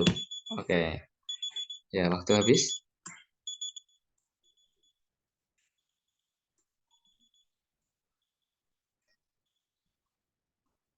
Ya, jawabannya variatif. Tidak ada yang menjawab D ya. Oh, ada. Oke. A, B, C, D ada yang jawab semuanya ya. Oke, kebanyakan mayoritas menjawab A. Kita bahas satu persatu. Ini kira-kira pasiennya apa ya? Udah ketahuan banget nih. Keluhan badan terasa lemas, tidak bertenaga, sering kencing, cepat merasa lapar. Ini trias DM ya. Polidipsi, poliuri, polifagi ini ya. Ini kalau pasien DM, meskipun dia udah makan banyak, tapi cepat merasa lapar juga gitu. Nah, meski kita jangan terkecoh dengan GDS-nya yang 120 nih. Ini, wah, GDS-nya 120 itu kan normal. Nah, normal iya, tapi kalau pasien sudah terdiagnosis DM, itu selamanya ya DM. Nggak ada orang DM itu sembuh, itu nggak ada. Adanya adalah DM dengan gula darah terkontrol. Itu. Terus kemudian pasien hipertensi juga ya. Hipertensi, sekali hipertensi tetap hipertensi terus. Yang ada adalah bukan sembuh, namun hipertensi terkontrol gitu ya. Nah, tingkat toleransi pada setiap pasien DM itu beda-beda ya. Ada orang yang kalau gula darahnya 120 itu udah lemes banget kayak gitu, udah lemes, udah nggak kuat apa jalan. Ada juga yang toleransinya tuh sekitaran 100 kayak gitu ya. 100 masih masih bisa untuk jalan kaki, masih kuat gitu ya. Itu setiap orang memang beda-beda. Nah, ini ada tanda gejala yang khas banget yaitu lemes, tidak bertenaga, sering kencing, cepat merasa lapar. Nah, ini khas banget pada pasien DM. Lalu yang menjadi masalah itu apakah DM-nya atau masalah cairannya. Nah, kita lihat nih hasil pemeriksaan fisik. Turgor kulit menurun. Turgor kulit itu kan turgor itu apa ya namanya keelastisitasnya, kelenturannya. Tidak tidak lentur gitu. Mukosa bibir kering. Nah, kalau sampai mukosa bibir kering berarti dia kurang cairan, dia kurang minum. Nah, penglihatannya kabur. Ini penglihatan kabur tidak serta-merta, oh dia retinopati diabetik. Nggak selalu begitu. Kadang orang kalau penurunan GDS, kayak kita juga ya, kita kalau penurunan GDS belum sarapan, belum makan siang gitu, kan jadinya melihat orang jadi sliver gitu ya. Nah, itu juga berpengaruh itu. Tekanan darahnya rendah nih, 100 per 60. Nah, kalau tekanan darah segini nih, orang dalam keadaan yang nggak DM saja ya, kalau 100 itu bisa dikatakan lemes lah orangnya. Waduh, ini kurang ngopi misalnya atau belum sarapan gitu ya. Nah, apalagi dia pasien DM tambah lemes lagi. Penyebabnya apa? Ada kemungkinan ya karena dia kekurangan cairan gitu ya. Jadi kalau orang kekurangan cairan, pasti tuh hawanya tuh kan dia suren. Kalau suren itu bahasa Jawa ya, bahasa Indonesianya apa ya? Suren itu perpaduan ya antara badan gemeteran, lemes, terus matanya tuh penglihatannya kabur. Itu namanya suren kayak gitu. Kira-kira ya perpaduan antara penurunan GDS dan penurunan GCS gitulah kira-kira. Nah, sehingga masalah pada kasus tersebut adalah kekurangan volume cairan. Kita melihat merujuk dari tekanan darahnya yang rendah nih. Nah, mungkin kalian di sini, teman-teman kalau pernah ngerasain sakit ya, sakit entah karena kecapean, entah karena apa, tipes misalnya, nyampe tensinya itu 90 kayak gitu ya. Wah, itu udah lemes banget itu. Gitu ya. Nah, jadi kekurangan volume cairan diatasi dengan cara apa? Banyak minum gitu ya. Nah, dengan tekanan darah yang rendah ini, terus nadinya tuh 102. Kan takikardi ini ya. Nadi 102. Ini relevan korelasi ini. Kalau apa namanya orang kurang minum sehingga viskositas darahnya itu kan menurun, volume di dalam vaskuler juga menurun, maka jantung akan tetap menjaga gimana caranya biar darah ini bisa sirkulasi dalam 1 menit tuh balik lagi ke jantung. Maka dari itu jantung itu mempercepat denyut nadinya, jeduk jeduk jeduk makin makin cepat tapi dia lemah, nggak kenceng nadinya gitu, nggak kenceng nadinya, tujuannya biar darah itu segera balik lagi ke jantung. Nah, ini dua hal yang ini tadi kalau tekanan darahnya rendah terus nadinya tuh tinggi, wah ini berarti ngalamat orangnya lagi kurang cairan, ditambah lagi ada tanda mukosa bibir kering, jadi dia masalahnya adalah kekurangan volume cairan begitu. Kalau masalah nutrisi kurang dari kebutuhan tubuh, mungkin karena pasien cepat merasa lapar gitu ya. Oh enggak, kalau menutrisi kurang dari kebutuhan tubuh, kita kembalikan lagi ke diagnosisnya, ke definisinya, definisi diagnosis ya. Definisi dari nutrisi kurang dari kebutuhan tubuh itu penurunan berat badan melebihi 10% dari berat badan ideal. Jadi penurunan misalnya eh, orang berat badannya 50, 10%-nya 50 berapa? 5 kilo. Jadi kalau penurunan berat badan nyampe misalnya berat badan menjadi 40, menjadi 38, kan penurunannya udah jauh banget ya. Nah, itu nutrisi kurang dari kebutuhan tubuh tuh. Ini ada sedikit mengalami perbedaan definisi masalah nutrisi kurang ya. Dulu sebelum tahun 2010-an itu kalau di Nanda definisi nutrisi kurang itu kalau kurang atau mengalami penurunan lebih dari 20%. Nah, tapi yang sekarang beda lagi, yaitu 10% dari berat badan ideal. Kalau dulu enggak. dulu 20% dari berat awal gitu ya. Tapi kalau yang sekarang penurunan lebih dari 10% dari berat badan ideal. Terus yang nomor C, gangguan perfusi jaringan. Ini enggak, kita jangan terkecoh dengan nadi, dengan tekanan darahnya segini. Penurunan perfusi jaringan itu diatasi dengan kita banyak minum. Dengan banyak minum, nanti tekanan darah akan naik, nadinya akan mencukupi sehingga bisa ke seluruh jaringan, sehingga teratasi. Kalau risiko tinggi cedera, kita jangan melihat dari penglihatannya kabur. Penglihatan kabur ini bukan masalah di mata, ya, tapi karena masalah GDS-nya turun, kemudian dia kurang cairan juga gitu. Jadi bukan masalah karena retinopati diabetiknya gitu. Terus kemudian intoleransi aktivitas, mungkin kalian akan terkecoh dengan data yang ini. Keluhan badan merasa lemas, tidak bertenaga. Wah, ini berarti nggak bisa aktivitas nih, sehingga intoleransi aktivitas. Kita kembalikan lagi kepada definisi. Definisi intoleransi aktivitas itu kalau pasien mengalami masalah di sistem kardiopulmonal dan hematologi. Masalah jantung, masalah paru, dan masalah darahnya. Contoh, pada pasien anemia tuh kan lemes gitu ya. Anemia kan sel darah merahnya berkurang, itu jadinya lemes, nggak bisa aktivitas banyak. Pasien yang gangguan paru misalnya, pasien COVID suruh lari-lari, zaman dulu tuh kan nggak kuat pasien COVID ya. Nah, untuk aktivitas saja masih sesak napas, pasien asma gitu ya. Pasien jantung, gagal jantung. Pasien gagal jantung tuh bangun dari tempat tidur ke kamar mandi aja udah ngap-ngapan, udah ngos-ngosan itu, nggak kuat. Itu. Jadi kalau intoleransi aktivitas lebih ditekankan pada masalah jantung, paru, dan hematologi gitu ya. Nah, jadi dari sini kita ketahuan diagnosis yang paling tepat adalah A, kekurangan volume cairan. Oke, kita sekarang lanjut ke soal nomor 8.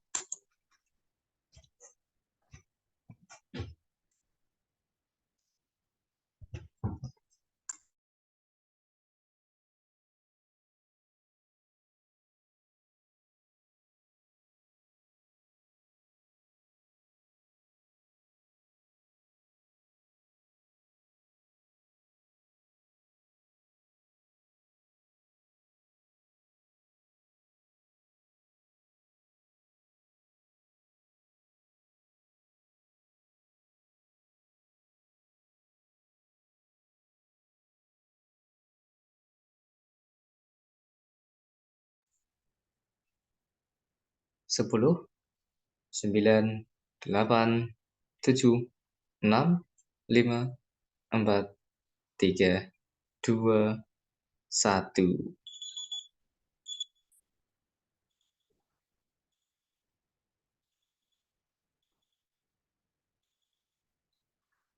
Oke, kita bahas ya. Seorang klien perempuan 60 tahun dirawat karena luka di kaki sudah sebulan. Tidak kunjung sembuh, ini udah lama ya, sebulan lebih tuh. Kulit sekitar luka tampak kemerahan, bengkak, teraba hangat, luasnya sekian, ke dalam sekian. Ini kemungkinan luka ulkus kali ya, gitu ya. Pasien mengeluh nyeri. Nah, kemudian ini ada anak saya ikut kuliah ini ya. Kakinya tiang sakit. Di mana? Ini di rumah sakit nih. Sorry, sebentar ya, ini anak saya juga ikut sambil mengerjakan ini ya, soal-soal hukum. Anak saya masih TK tapi masih belum ngantuk juga dia. Nah, masalah utama pada pasien di atas adalah, nah, pasien takut jika lukanya tidak sembuh-sembuh. Jangan-jangan ini kalian kalimat terakhir ini ya, ya menjadi menjadi pengacau juga ansietas. Jangan-jangan seperti itu. Nah, kita bahas nih adanya luka di kaki. Luka normalnya itu kulit kan nggak ada lukanya. Kulit itu nggak ada lukanya. Tapi kalau ada lukanya berarti nggak normal kan. Nah, definisi integritas kulit, integritas tulang. Yang namanya integritas itu kan penyatuan ya. Integritas jaringan, integritas tulang, integritas kulit. Itu kan penyatuan. Nah, jadi kalau ada luka itu berarti masalah disintegritas. Nah, maka dari itu Maka dari itu, ini udah ketahuan banget masalahnya adalah kerusakan integritas kulit kayak gitu ya. Kalau kita membahas ansietas karena pasiennya itu takut lukanya tidak sembuh-sembuh, ini bukan masalah utama. Karena masalah utamanya adalah lukanya dia. Kalau lukanya udah sembuh kan dia udah nggak takut atau nggak khawatir ya kan. Terus yang poin C, nyeri akut. Kalau nyeri akut, lihat nih skalanya. Skala nyeri mana ya? Oh ini, skala nyeri 4 tuh. Skala nyeri 4, umumnya pasien tuh masih dapat merasakan, masih dapat menahan atau toleransi atau adaptif lah ya, masih ada adaptif terhadap nyeri. Dia masih bisa menahan, dia masih bisa beradaptasi atau mentoleransi gitu ya. Kemudian hipertermi. Hipertermi, kalian jangan terkecoh dengan soal yang ini teraba hangat ini ya. Data pasien kulit sekitar luka kan tampak kemerahan, bengkak, teraba hangat. Yang teraba hangat itu hanya di sekitar lukanya saja. Ya, hanya di sekitar luka. Jadi bukan pasiennya itu hangat karena apa ya kayak orang demam, bukan. Tapi pasiennya biasa saja, nggak demam. Dan di sini juga tidak ada data suhu tubuhnya. Nah, yang teraba hangat itu ada di area luka. Itu sebagai tanda infeksi. Biasanya kalau kita raba lukanya itu agak hangat ya, ada kemerahan juga. Kalau ada kemerahan umumnya rada hangat. Kalau nggak percaya silahkan kalian teman-teman nyoba aja sendiri ya. Kakinya misalnya kepentok meja gitu ya. Sengaja aja kepentok meja gitu ya. Nyampe sakit, nyampe bengkak kayak gitu ya. Terus habis itu kemerahan. Terus diraba, dipegang pakai tangan. Hangat apa enggak? Pasti hangat. Itu pertanda inflamasi gitu ya. Kalau nggak percaya, coba aja sendiri gitu ya. Nah, jadi dalam kasus ini, terus kemudian kelebihan volume cairan nih. Yang E, ada yang jawab E apa enggak nih? Enggak ada ya. Yang E, kelebihan volume cairan kalian jangan terkecoh dengan kata-kata bengkak di sini. Yang bengkak di sini adalah bengkak pada area luka saja, bukan bengkak akibat penyakit jantung atau penyakit ginjal. Ya. Nah, maka dari itu kelebihan volume cairan tidak relevan pada kasus pasien ini. Karena pasien itu tidak mengalami hipervolemi. Bengkaknya ini merupakan reaksi inflamasi dari luka tersebut. Bengkaknya hanya lokal di lukanya saja. Karakteristik bengkak kalau pada pasien yang gangguan jantung, gangguan ginjal, yang bisa dikatakan hipervolemi atau kelebihan volume cairan, itu bengkaknya seluruh kaki ya. Kakinya bengkak namanya edema gitu. Jadi bukan istilah hanya bengkak saja tapi edema. Edema ada dua macam, edema ekstremitas dan edema anasarka. Kalau edema anasarka itu nyampe ke kepala, nyampe ke wajah, nyampe ke tangan, ke seluruh tubuh, ke semuanya. Itu kalau udah parah banget, sehingga kalau volumenya cairannya tuh ke seluruh tubuh gitu. Tapi kalau edema ekstremitas itu hanya baru di kaki, di ekstremitas bawah gitu ya. Pasti kalau gangguan jantung, gangguan ginjal, edemnya itu diawali dari ekstremitas bawah. Karena apa? Ya namanya cairan itu pasti mengikuti arah gravitasi. Kaki itu kan ada di bawah gitu ya. Jadi yang pertama paling bengkak adalah kaki. Karena dia yang paling jauh dari jantung dan yang paling bawah posisinya. Kan orang berdiri itu kan posisinya kakinya di bawah kan gitu. Nah, gitu jawabannya. Kita udah jelas ya. Sekarang kita lanjut nomor 9. Oke, siap-siap nomor 9. Nah, ini nomor 9. Seorang perempuan bla bla bla bla, silakan.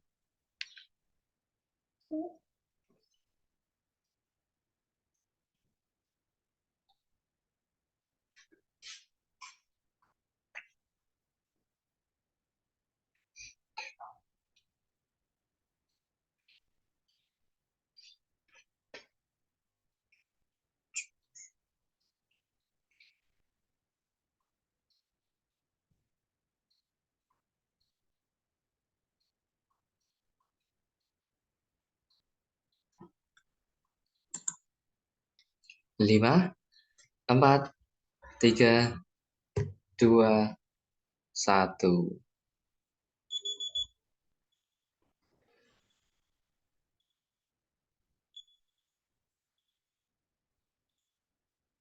Oke, ya ini ada yang menjawab A, B, C, D, E. Oke, banyak ya variatif ya jawabannya, mayoritas C. Oke, akan kita bahas. Ini tentang luka lagi nih. Nah, KMP tuh pasti soalnya tuh banyak mendapati proporsi yang paling banyak. Ini ada luka pada area pedis-dextra di kaki. Hasil pengkajian di depan luka teraba hangat, bengkak, kemerahan, nyeri. Nah, ini khas banget kalau pada luka tuh tanda-tanda infeksi, inflamasi tuh kayak gitu ya. Rubor RKTDF kalau saya ingat-ingatnya. Rubor, kalor, tumor, dolor, fungsiolaesa. Nah, ini bahasa Indonesia ini hangat-hangat itu kalor ya, bukan kolor tapi kalor. Kalor itu kan panas ya, kalori ya gitu ya. Kalau bengkak itu tumor. Kalau nyeri, nyeri apa? Nah, ini perlu kita apa namanya familiar dengan istilah-istilah seperti itu ya. Kemudian, manakah tanda yang paling tepat menunjukkan pasien mengalami infeksi gitu ya. Nah, kaki sulit, kaki sulit untuk berjalan, luka teraba hangat, produksi purulan, kemerahan, bengkak. Mana yang paling tepat? Jadi ada infeksi, ada inflamasi. Itu dua hal yang berbeda. Infeksi sama inflamasi itu beda. Tapi seringkali pada kasus luka, kalau ada infeksi, ya berarti dia juga mengalami inflamasi. Nah, kalau yang paling tepat menunjukkan adanya infeksi adalah adanya apa? Terdapat produksi purulen. Purulen itu kan dari purulen itu gampangannya nanah ya. Nanah atau pus atau slav. Istilahnya slough kayak gitu bahasa Inggrisnya itu slough atau slav gitu ya. Nah, purulen ini kan hasil sel darah putih yang mati akibat perang melawan infeksi gitu ya. Nah, kalau hangat, bengkak, kemerahan, mengeluh nyeri, kaki sulit berjalan, ini dapat terjadi pada kaki yang mengalami inflamasi tapi tidak luka. Contohnya yang kayak tadi saya sebutin. Coba aja deh rekan-rekan, teman-teman, kakinya dipentokin aja ke meja, jeder kayak gitu ya. Habis itu bengkak, kemerahan, nyeri, sakit pasti, diraba hangat, iya, buat berjalan juga susah, sakit. Tapi kan tidak ada purulennya. Nah, itu berarti cuma inflamasi tapi nggak infeksi.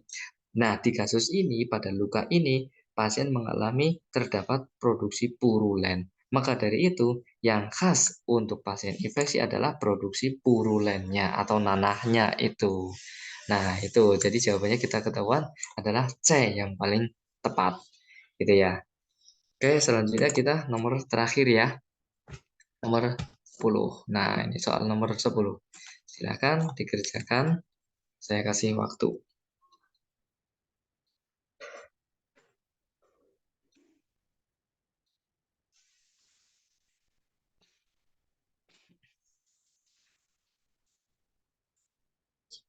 Ya, ya.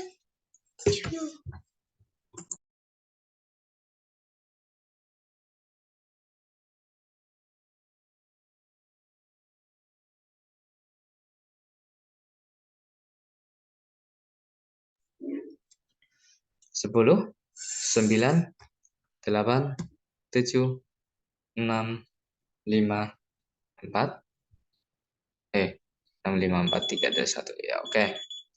Waktu selesai.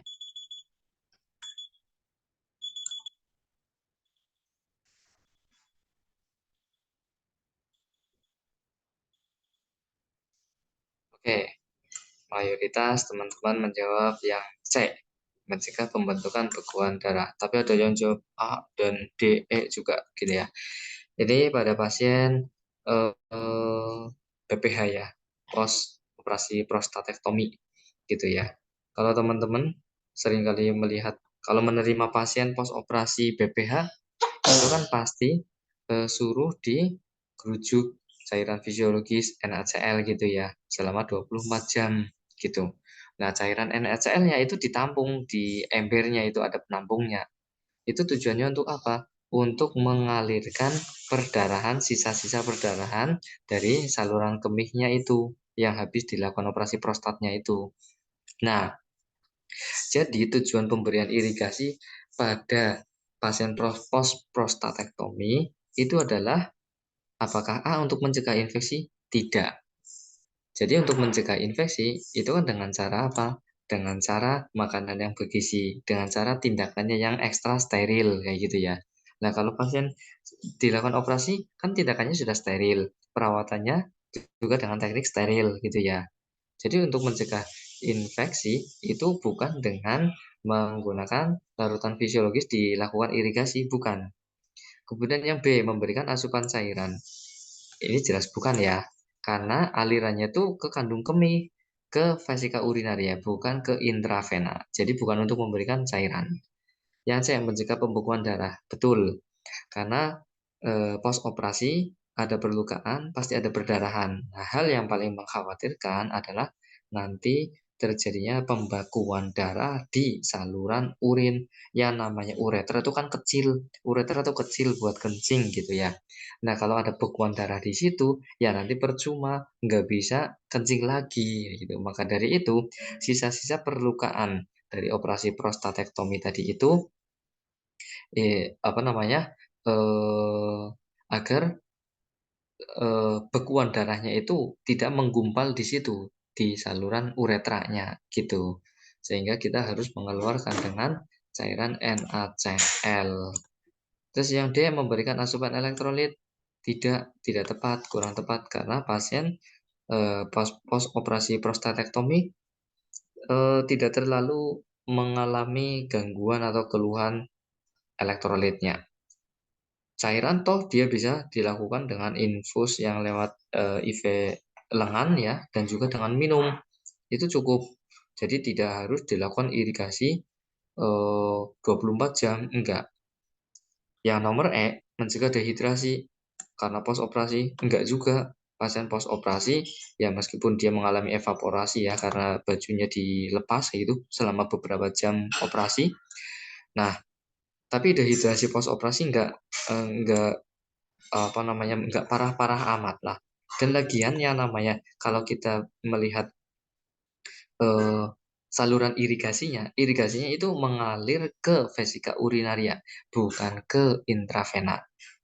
Nah, jadi yang tepat itu untuk mencegah pembekuan darah di uretra, bukan untuk mengatasi dehidrasi, bukan untuk mengatasi kekurangan elektrolit, bukan untuk mengatasi gangguan asupan cairan, bukan. Gitu ya. Jadi jelas di soal nomor ini larutan fisiologisnya atau guyur ya, ada istilahnya guyur NaCl gitu ya. Itu adalah untuk mencegah pembekuan darah. Jadi setiap darah yang keluar dari prostat tadi itu kebawa oleh aliran irigasinya. Makanya kita cek di penampungnya di bawah itu, di bawah bed biasanya. Itu masih merah apa enggak gitu. Kalau masih merah atau di urin bagnya gitu ya, di selangnya, kalau masih merah, oh berarti ini masih ada perdarahan. Tunggu sampai 24 jam, besok pagi gimana? Kalau besok pagi sudah bening, sudah tidak ada kemerahan, oh berarti perdarahannya sudah berhenti gitu ya. Oke, sekian teman-teman. Ini sudah separuh soal yang kita bahas. Semoga apa yang kita pelajari bisa menjadi bekal untuk hukum dan menjadi ilmu yang bermanfaat. Ini ada sedikit kata-kata entah mutiara apa bukan ya. Ini saya dapat dari suatu referensi. Kalau kita banyak mimpi, itu harus sedikit tidur. Ini kalimat yang konotatif dan denotatif ya. Banyak mimpi artinya harapan, bukan banyak mimpi mimpi bunga tidur ya, bukan. Kok kita harus sedikit tidur? Iya, sedikit tidur itu artinya kita harus banyak belajar, banyak melek malam untuk belajar, untuk apa namanya merencanakan kehidupan, untuk berusaha kayak gitu ya. Jadi kalau pengen banyak mimpi itu harus sedikit tidur. Gitu, oke, terima kasih saya ucapkan. Ini pesan-pesan dari saya. Kalian ini di sela-sela waktunya, kalian hafalkan nilai normal lab, nilai patologis, feeling yang tajam dari pengalaman klinik profesi. Itu kayak yang tadi nyeri di dada, oh nyeri di dada kiri, oh berarti pasien jantung. Misalnya seperti itu feeling yang tajam tuh. Dan fokus pada pertanyaan soal. Boleh kalian triknya misalnya baca soal dulu, setelah itu baru baca kasusnya. Ya bolehlah, terserah seperti itu juga nggak apa-apa. Dan itu umum juga digunakan oleh kebanyakan mahasiswa. Jadi baca soalnya dulu. Ini tentang tindakan keperawatan atau tentang etik atau tentang apa namanya diagnosis kayak gitu. Jadi pertanyaan soal dulu yang dibaca gitu. Ya, kira-kira begitu dari saya. Saya kembalikan lagi kepada moderator. Ya, terima kasih saya ucapkan. Eh, Dari saya cukup sekian ya. Semoga apa yang kita pelajari menjadi ilmu yang bermanfaat. Saya stop share dulu. Nah, dari saya cukup. Mungkin ada pertanyaan kali ya, Kak ya. Iya, betul, Pak. Jadi kalau misalkan dari kakak teman-teman sekalian di sini yang ingin bertanya, dipersilahkan ya. Kita buka diskusi untuk materi KMB ini. Bisa di open mic aja.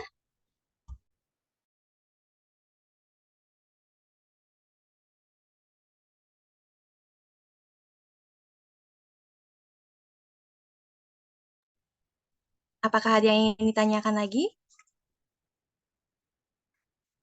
Atau udah pada ngantuk ini semuanya? Nggak ada, Enggak, Bu. Bang. Ya, ya antara ngantuk atau kita jenuh mungkin ya. Aduh, ini soal apa kayak gitu ya. Mungkin gitu ya. Baru datang dari kampus, Bu, dari Jakarta. Oh, gitu ya, Pak Wahyu. Waduh. Iya. Semangat ya, Pak ya. Oke, kalau gitu mungkin malam ini belum ada pertanyaan ya, Pak ya. Belum ada diskusi untuk lebih selanjutnya lagi. Mungkin sebelum saya mengakhiri, saya ucapkan terima kasih banyak kepada Bapak Yarul atas pemaparannya. Terima kasih juga kepada rekan-rekan sekalian yang semangat untuk mengikuti Bimbel Harapan ini. Sebelum saya tutup pertemuan ini, kita foto bersama dulu ya. Boleh dibuka kameranya, kita foto dulu sebentar. Kita foto dulu ya, saya hitung 1, 2, 3. Oke, sekali lagi. Sekali lagi ya. 1, 2, 3. Oke, siap. Kepada Pak Hayaru, terima kasih. Saya ucapkan terima kasih banyak atas pemaparannya. Mohon maaf kalau misalkan dari kami ada kendala. Terima kasih ya Bapak. Terus terima kasih juga kepada teman-teman semua. Izin saya end ya. Oke, terima kasih Kak. Zoom-nya. Sukses untuk semuanya juga. Oke, Mohon izin terima kasih pamit. Pak. Ya, sama-sama. Mohon izin pamit. Terima kasih, Pak. Terima kasih, Bu. Terima kasih Pak, Bu. Terima kasih banyak, Terima kasih Pak, Ibu.